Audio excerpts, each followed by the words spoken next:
un tipo de estudio de encuesta nutricional para una tesis de grado. ¿Cuántas personas consultan a un nutricionista en una maratón? Pero bueno, volviendo al caso. Levanten la mano. Pues obviamente saben. Yo creo que Manuel también corre, no me va a decir que no. ¿Quién más? Solo 2 personas acá corren. 5, 10, hasta 15. Hasta 15, sí, corre. Bueno, Está bien, hay otra cosa. ¿A quiénes le dieron ganas de vomitar después de haber hecho el test de Leger el semestre pasado? ¿A quién? Bueno. ya, supérenlo. A la pobre Dana casi se nos va. Dana, dígale suerte. Que el ejercicio no es lo mío. Sí, yo le decía a Carla, marica, no vomito, que para que vuelva en mi vida. Nadie más. Nadie presentó ganas de vomitar. Esto para mí me da mucho Náuseas. Sí, como una cosa. Muy bien, muchachos. Recordemos. Por eso no me gusta cortar. A nivel fisiológico, ¿por qué hago esta pregunta? Para hacer ese recorderis. Recordemos que a nivel fisiológico, el flujo sanguíneo en el estómago se reduce, ¿sí? Entonces la motilidad gastrointestinal se va a ver afectada, más o menos en una reducción de estar funcionando bien hasta el 70-80% hasta el 6%. Entonces, la afectación de cualquier macronutriente que ingrese y requiera hacer mucha motilidad intestinal o tenga procesos de absorción necesario, por ejemplo, con sodio, ¿cierto? Va a generar algún malestar gástrico, ¿sí? Y eso se extrapola no solo durante carrera, sino precarrera. Entonces, es cierto que nosotros, si no conocemos el deporte, vamos a mandar la misma teoría para diferentes tipos de personas que practiquen cosas distintas. Entonces, nuestro deber es lo que les menciono: conocer la fisiología, ¿sí? Conocer la función de cada macronutriente, conocer ese proceso de absorción y digestión para nosotros saber qué recomendar pre y durante carrera. Les voy a poner un ejemplo, ¿sí? Cuando yo estaba en las clases de la maestría, hubo una actividad, un ejercicio sobre planificación nutricional. Nosotros vamos a hacer una clase sobre planificación nutricional. Y yo, digamos que ahí la cagué, ¿cierto? Porque aquí todos nos equivocamos, todos somos estudiantes. Yo siendo profesor sigo siendo estudiante y seguiré siendo estudiante toda la vida. ¿Listo? Porque nos pusieron el ejemplo de un atleta y cada uno hacía sus planificaciones nutricionales, ¿okay? Entonces yo en una planificación, en una de esos, porque eran varios planes, en uno puse, no sé, creo que era aguapanela, eso nunca se me olvida, puse aguapanela. Sí, es que uno no se olvida de los errores, para no volverlos a cometer. Entonces, puse aguapanela, creo que era un pan con mantequilla de maní, no me acuerdo bien, y una proteína ahí. Pues, hice una estupidez, pero bueno. ¿Qué pasaba? La carrera, o bueno, en realidad era un entrenamiento, iba a comenzar. ¿Qué pasó? El atleta necesitaba más o menos 13 gramos de carbohidratos. Entonces, sí necesitaba ponerle carbohidratos por alguna parte, ¿cierto? Pero el entrenamiento era a las 6 de la mañana. Entonces, tenía que madrugar mucho para desayunar. Entonces, ¿qué pasó? ¿Cuál fue, digamos, como la cagada? ¿Sí? El vaciamiento gástrico del atleta y con los azúcares o los carbohidratos de alto índice glicémico que estaban dando, iba a afectar la utilización energética durante el entrenamiento del atleta, ¿sí?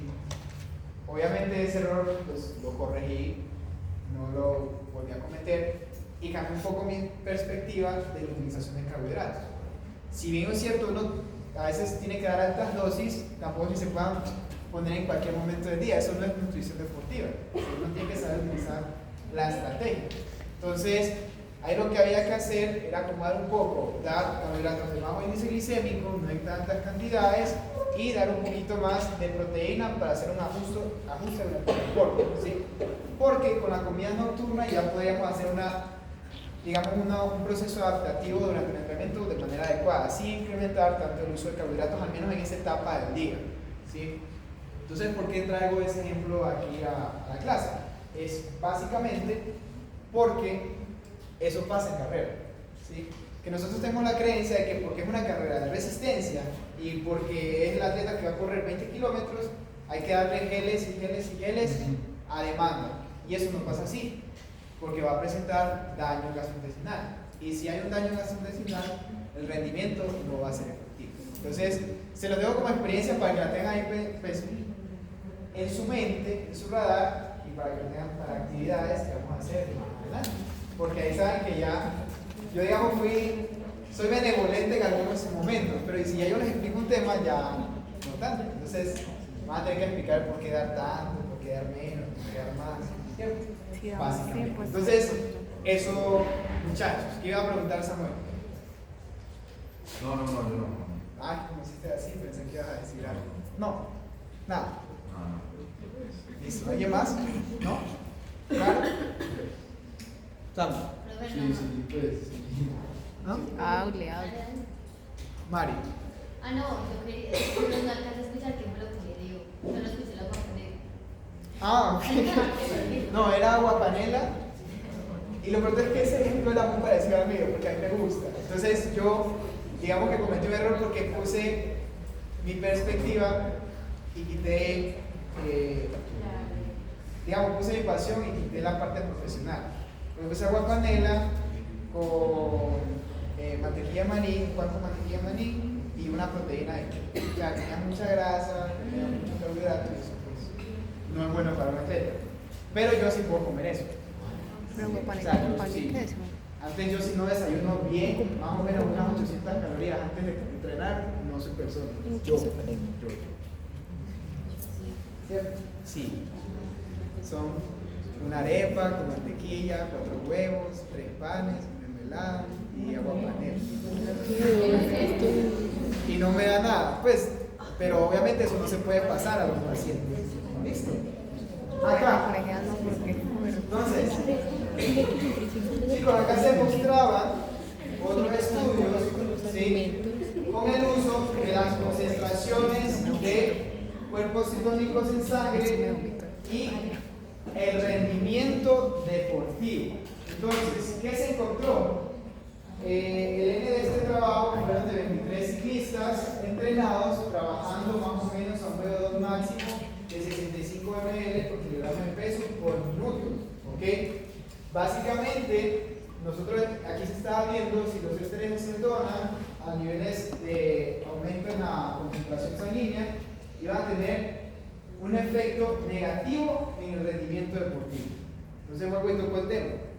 ¿Qué se encontró? Que los que consumieron placebo, ¿sí? El rendimiento fue mejor en cuanto a la utilización sin estrés de cetona, y los que consumieron estrés de cetona fue 2.4% peor. ¿Okay? Entonces ahí podemos ver que este suplemento ya ha presentado unas pruebas donde no es tan efectivo el deporte de resistencia. ¿Sí? ¿Qué podemos encontrar también?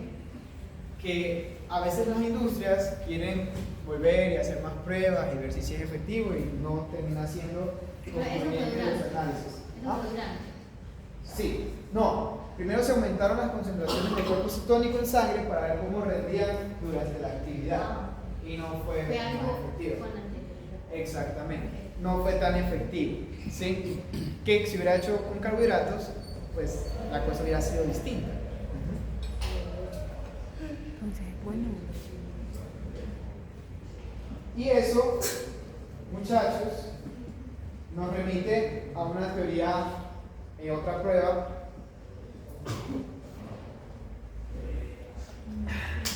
del año 2017, donde se ve el rendimiento en alta dieta en carbohidratos y alta dieta en grasas. ¿Sí? Se puede ver que más o menos se nivelan a niveles agudos, ¿sí? 2 semanas antes, ¿ok? Pero cuando pasamos a niveles crónicos, es decir, cuando superamos las 7 semanas, la dieta de carbohidratos va a tener un efecto más, pues, obviamente positivo o más rápido, o que va a generar una utilización energética más clara en el rendimiento de los atletas que consumen altas cantidades de carbohidratos, a diferencia de los que consumen altas cantidades de grasa. Entonces, digamos que ese estudio es muy interesante porque parte de la teoría de que nosotros podemos usar la flexibilidad entre low carb, free high por momentos específicos, ¿sí? Pero a niveles crónicos no es tan efectivo. Ahí es antes de una competencia. De empezar la carga. Ya. ¿Listo? Muy bien. El rendimiento pues no se ha afectado casi al inicio, era muy similar. Después de las 2 semanas seguía teniendo unas breves diferencias significativas, pero no tan altas. Ya cuando pasamos a niveles crónicos se venía afectado. Muy bien. Y esto nos recuerda la teoría general sobre la utilización energética a mayores intensidades. Es un repaso de lo que hemos venido hablando. Entonces, podemos ver cómo las reservas de grasa a niveles intramusculares, también los ácidos grasos niveles en plasma, que son derivados del tejido adiposo, la glucosa en plasma, que viene del glucógeno del hígado, y también el glucógeno muscular. Vamos a ver la diferencia a niveles de utilización energético dependiendo de la intensidad. Entonces, vuelvo y repito, si nos vemos del 90 al 100%, todos se están usando, pero en mayor cantidad se va a priorizar el uso del glucógeno muscular. ¿Listo? Entonces, fíjense que a veces lo que ya está estudiado es difícil alterarlo porque pues, ya está presente hasta que salga algo distinto o se genere otra adaptación para que lo tengan presente.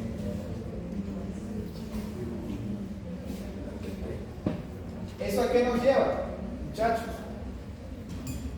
Altos carbohidratos, baja carbohidratos. Aquí se lleva un resumen que básicamente uno tiene que decidir dependiendo de los objetivos individuales de cada atleta. No estamos diciendo que una es buena y otra es mala, sino que básicamente depende de las decisiones o las características o objetivos que tenga un atleta en específico. Sí.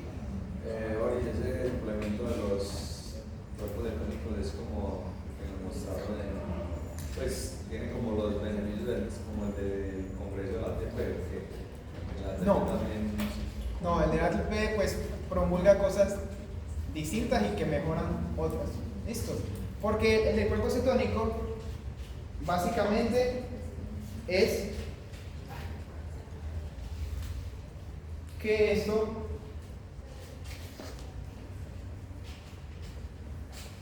No, pues no se ve. Tinto, por favor. tranquilo, voy a sacarlo. ¿Sabe cuál es el problema? Es que esto yo lo recargo arriba en el Innova, pero no he podido ir hace tanto tiempo.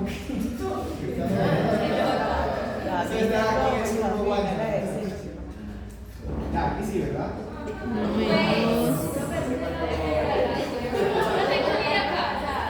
¿Saben qué? Manu. Listo, aquí.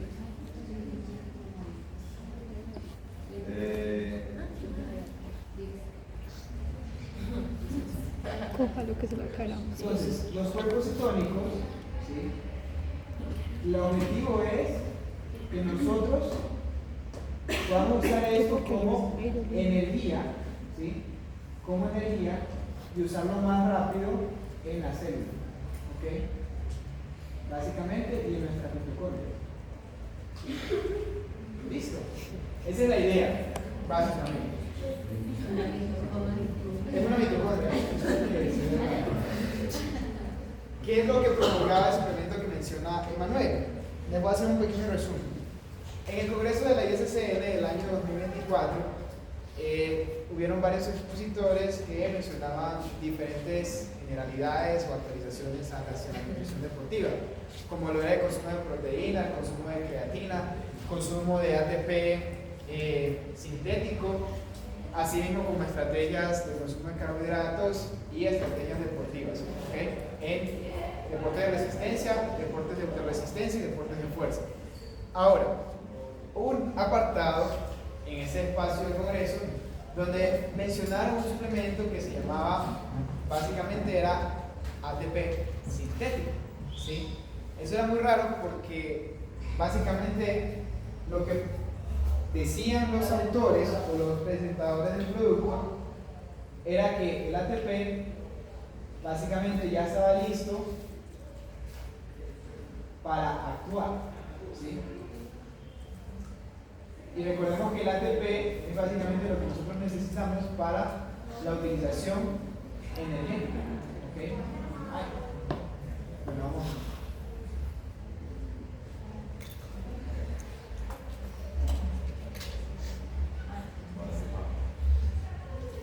Listo, o sea, entonces básicamente nosotros acá mencionaba que el ATP ya estaba listo para que la célula lo use para liberar energía, ¿sí? ¿Qué era lo raro del estudio, pues, sobre las presentaciones que yo les mencionaba a los muchachos? Era que siempre nos mencionaban marcas, ¿sí? Siempre nos mencionaban marcas. Segundo, siempre las marcas tenían ya una patente. Por ejemplo, la creatina no tiene una patente, ¿sí? Un suplemento libre todavía, pero ya eso tenía una patente. Entonces, a mí me causaba una gran desconfianza debido a que, pues, si todo tiene tanto conflicto de interés, no le veía sentido. Y promulgaba que era bueno para la síntesis mitocondrial, producción de energía, recuperación muscular, función cerebral, función cardíaca, función a nivel de otros órganos. Básicamente reducía la fatiga, ¿sí? Eliminación de ácido láctico. Entonces, pues hacía de todo, ¿sí? Encontrar el santo grial en el mundo de los suplementos es un poco complicado. Entonces, ahí yo, digamos que fue como la única parte de progreso que me decepcionó un poco en el sentido de usar. ¿Listo? Pero no, respondiendo a tu pregunta, Emma, esto tiene un fundamento más o menos de utilización energética y esto es energía activa. Solo que quería hacer la introducción porque si no, no se entendía bien el porqué de los dos suplementos. ¿Okay? Y también tenía una mezcla en los productos con varios preentrenos. O sea, no venía independientemente el ATP concentrado, sino que tenía mezcla de preentrenos. Entonces, ¿será que si era el ATP lo que funcionaba o los preentrenos en sí? Entonces era eso. ¿Listo? Y la pregunta tan rápida. Sí. Muy bien. Resumiendo entonces. Bueno, ahí me faltó le voy la decisión la toma uno, muchachos. Y las conclusiones. Ok.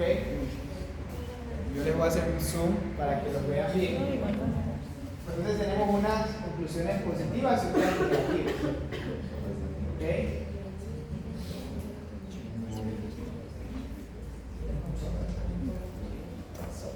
Entonces vamos con unas positivas, muchachos.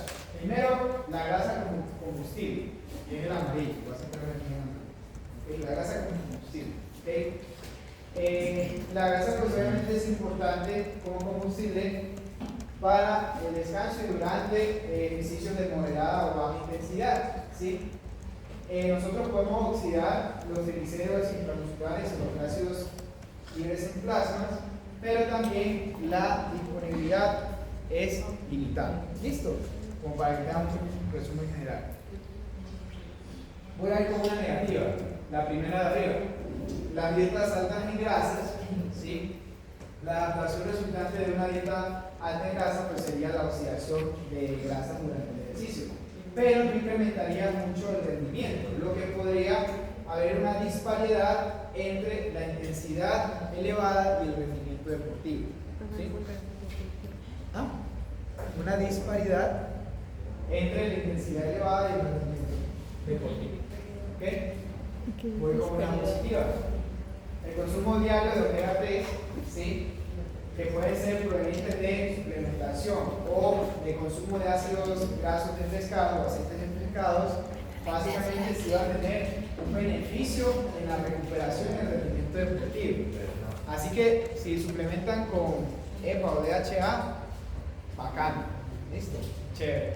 Pues, no sé, para los que reciben mucho daño muscular, podría ser muy positivo su uso. Voy con otra negativa. Los triglicéridos de cadena media, ¿sí? Se cree que tenía una mejora en el rendimiento deportivo, pero es una teoría porque aún no se sabe mucho sobre los procesos de digestión y afectaciones en el estrés gastrointestinal, y así que las cantidades también bajas que se suelen dar no tienen un efecto positivo durante el rendimiento, así que pues ahí no podemos recomendarlos en general. Entrenamientos. Para 10 entrenamientos, el consumo de grasa debe rondar entre el 20 al 30% al menos del valor calórico total, y si lo hablamos en gramos, de 1 a 2 para la grasa total, de 0.5 a 1.5 de poliinsaturadas y de menos de 0.5 en saturadas. ¿Listo? Voy con los últimos. Bueno, si podemos encontrar, aquí hace una imagen referente a lo que les decía, ¿sí?